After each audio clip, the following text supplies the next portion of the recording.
Greetings IB artists. Actually, you don't have to be an IB artist for this one, but let's start from the beginning. Today we're going to be talking about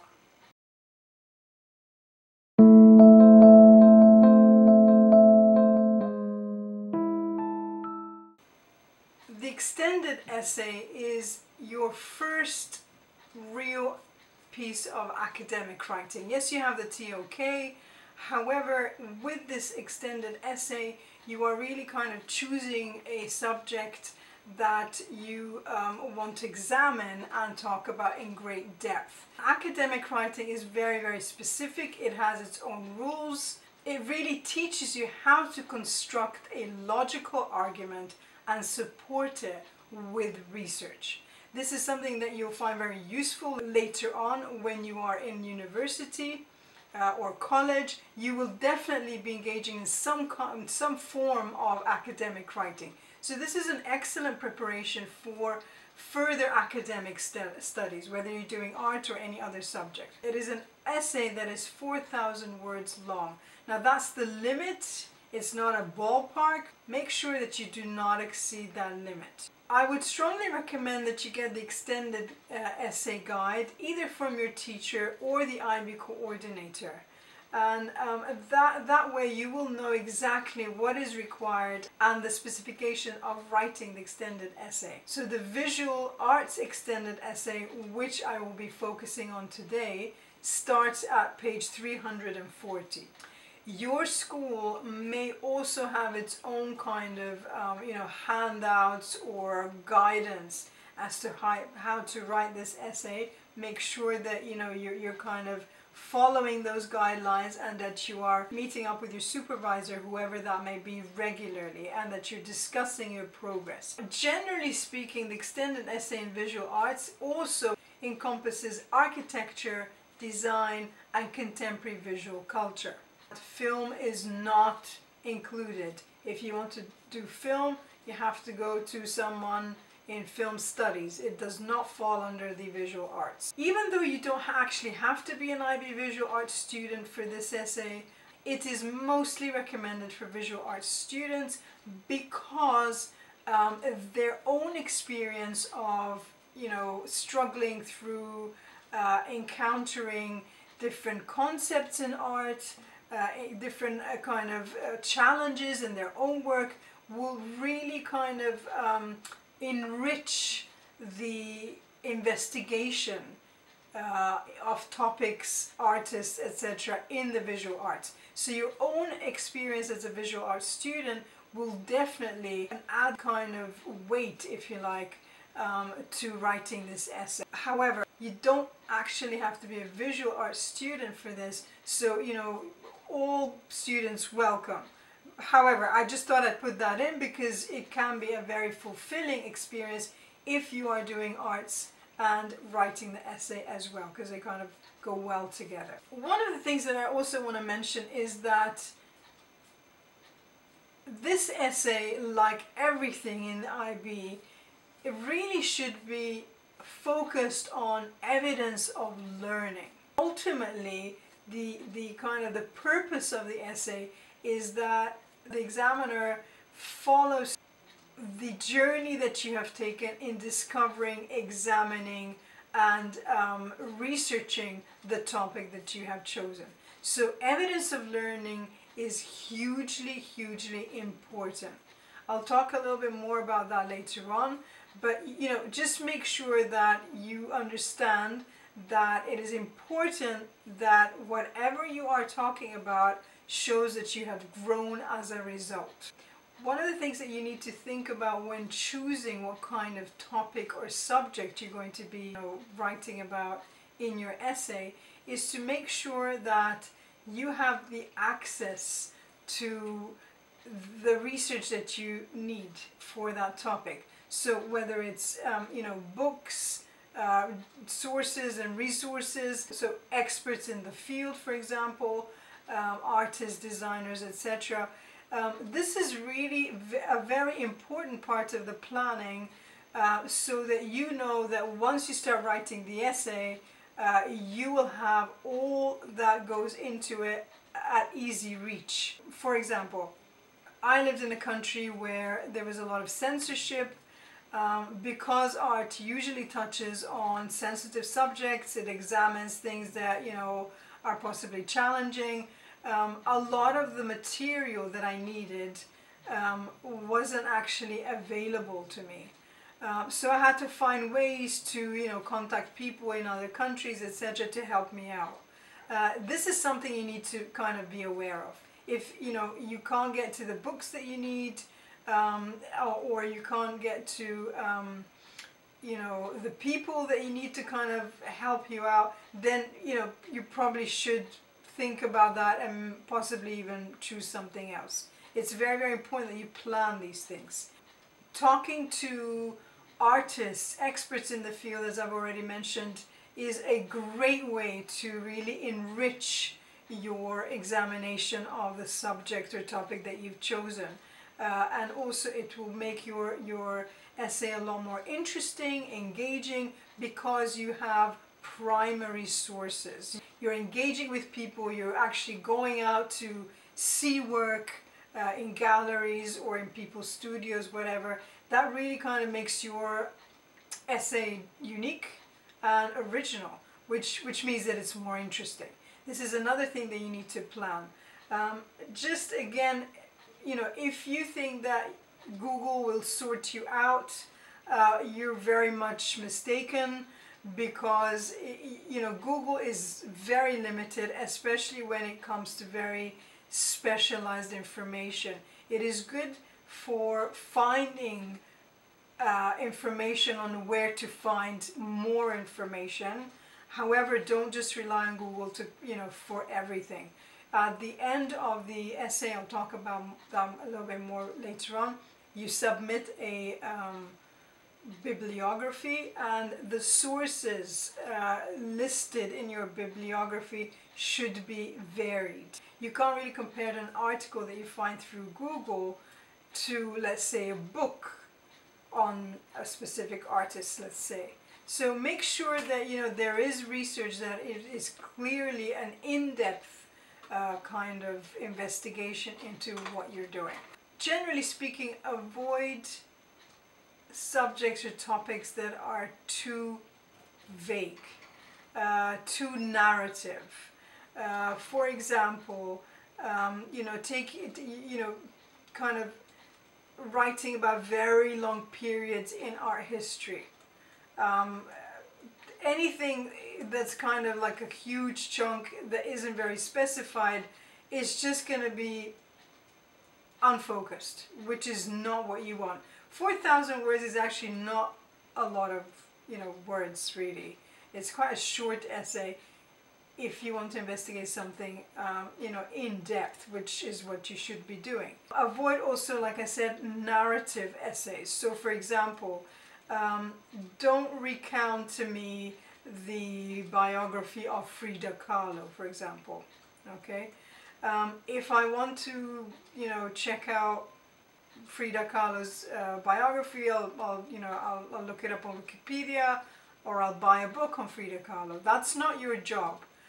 Your job is to investigate things that are very specific, that you can argue about, that you can find research on, and provide that research as support for your argument.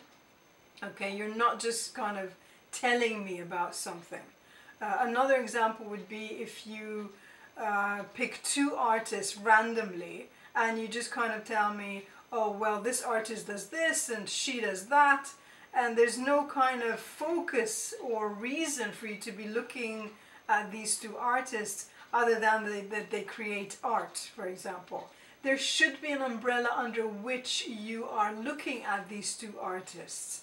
So there should be similarities and there should be differences. There should be some kind of contrast. So perhaps in the way that they use materials, or they come from different times in history, or they have very different, they examine similar topics but have very different vantage points. Perhaps they're from very different cultural backgrounds. There should be some similarity and some kind of differences. There should be a point to why you have chosen the two artists. One last thing is also be wary of subjects that have been done to death. So people like Banksy, the French Impressionists, Andy Warhol, these artists are very, very popular. There's a lot of people writing about them. So it is good to know that if you are going to choose any of these people, these are just examples, that you're going to have to work a lot harder in writing an essay that's actually unique and original. Is it possible? Absolutely. If you feel confident that you have some question or some angle from which you can, investigate these people or these people's works or concepts, etc., that is unique and has not been done before or has not been done very often, you go right ahead, okay? However, that will be harder. So that's just something for you to know. You should know the rules in art, but then, if you want to break them, that's up to you. That could be very, very interesting. However, it's a little bit harder to do. Okay, that's just something to keep in mind. So before we get into the criteria, another thing would be make sure that it is visual art specific, okay? So for example, if you are looking at architecture, this is an example from IB.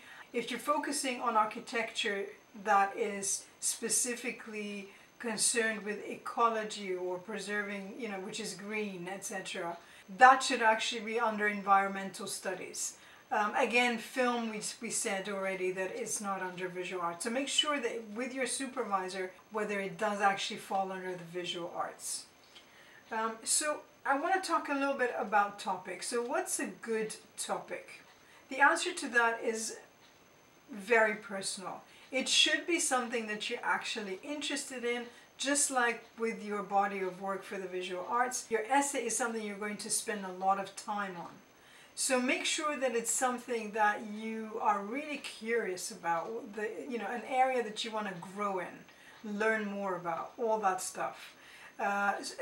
So that's your motivation. Your motivation is to really find a subject that is possibly relevant to your work.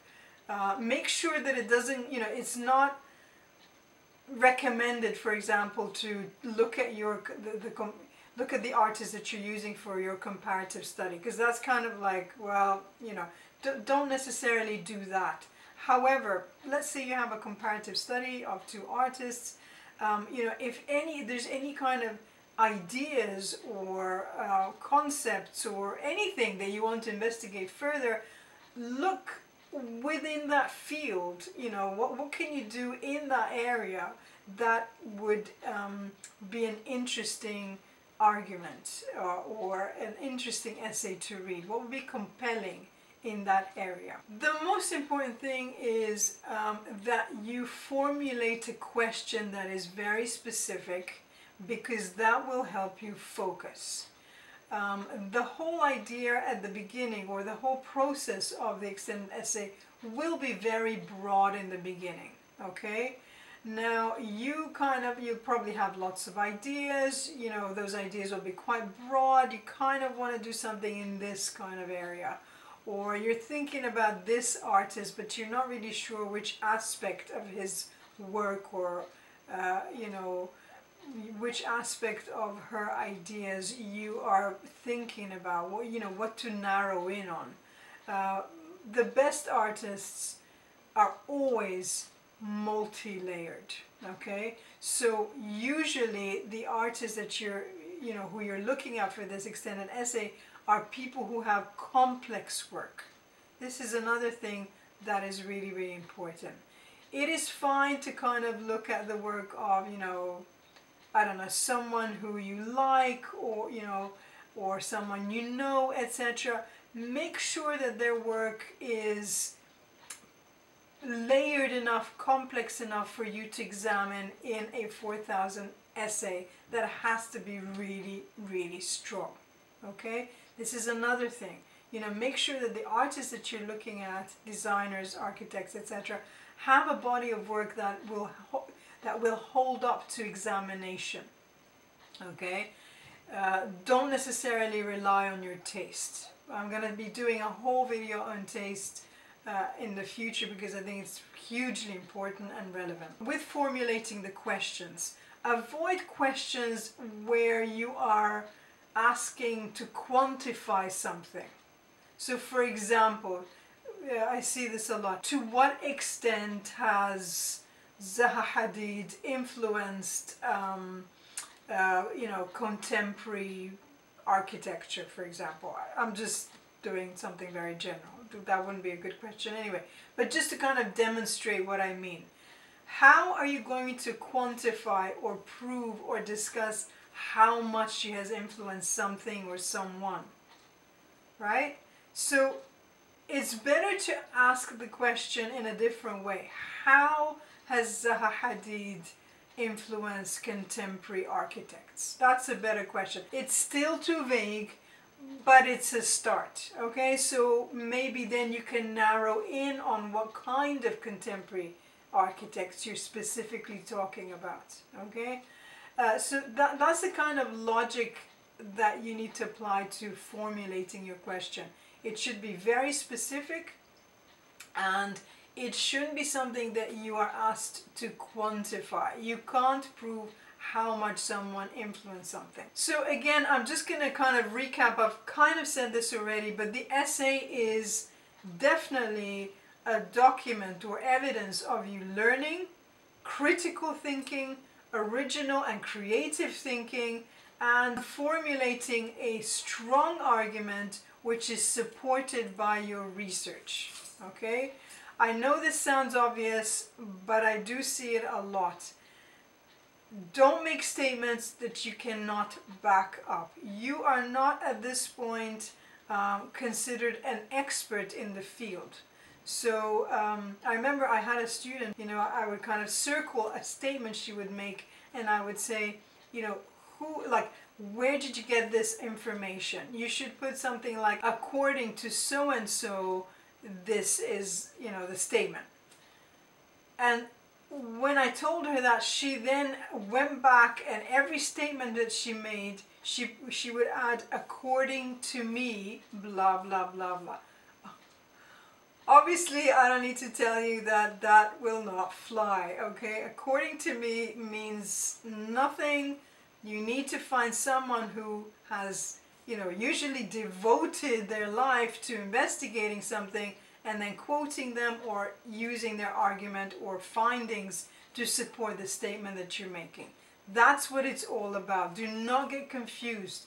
This is not an essay about what you think, what you like, what you don't like. This is an academic piece of writing, okay? I know some of you are thinking, I'm not stupid.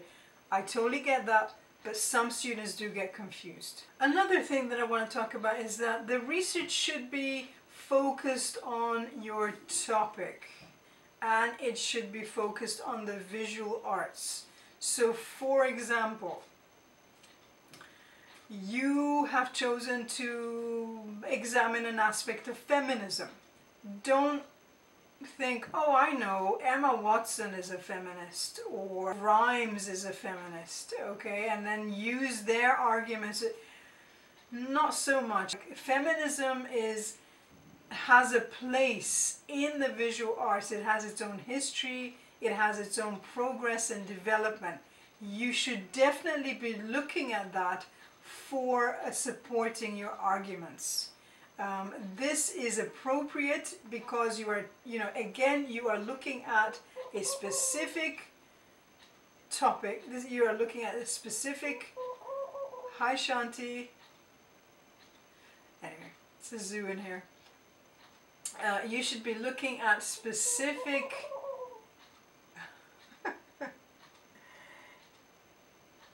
you should be looking at things that are specifically relevant to the visual art. Another thing that I'm going to talk about very quickly before I go into the criteria, things like plagiarism. Avoid it. Don't do it. It's just not worth it, okay?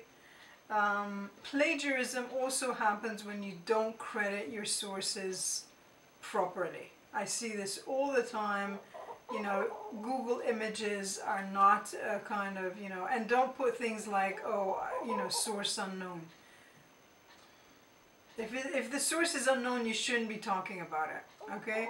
Generally speaking. You can include your own images. That would be, you know, that would be considered as primary sources. If you're going to do that, make sure that the images are excellent. And if you are going to use any images at all images should be super fine quality, high resolution, etc., etc.